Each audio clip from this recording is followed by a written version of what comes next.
Since September 11, 2001, Islam has been spoken of and perceived by many in the West and beyond with an air of intense negativity.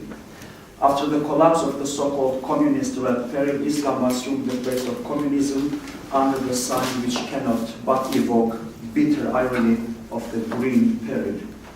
For many prior to September 11, Islam embodied the other, which was tolerated but not exactly unreservedly embraced. Allowed under the regime of multiculturalism to coexist with other forms of life, but never thoroughly known or approved, viewed as exotic by some and unneighborly and Spartan by others, but not in any pervasive sense, militant and inherently ominous. September 11 has consequently changed this benignly neutral gaze and turned Islam into a reified, prodigious monster, which threatens to swallow into its murky waters everything that stands in its way. Within hours after the collapse of Twin Towers, it transformed from a religion of peace and love into a religion which spread dismal violence, disregard for human life and nature, and condoned infinite hatred.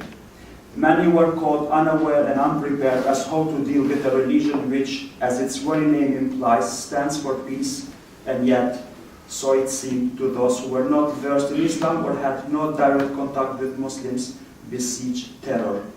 This caricatural reduction of Islam to violence is still alive.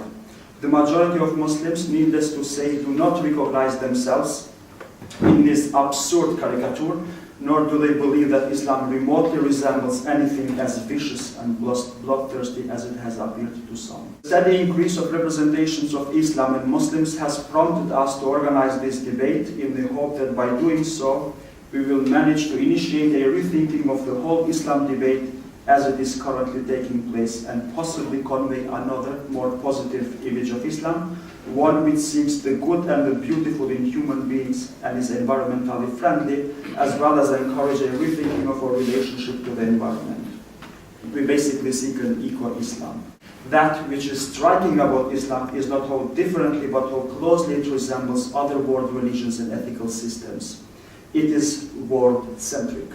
The Quran and the prophetic tradition equally teach that human need cannot justify transgressing the legitimate needs of other species. Man is dependent on a world he did not create and therefore has no right to destroy.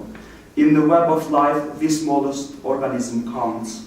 The Prophet Muhammad is quoted as saying, "There is a reward in doing good to every living thing." Muslims, as all others, have not always been faithful to these universal values which are recognized worldwide.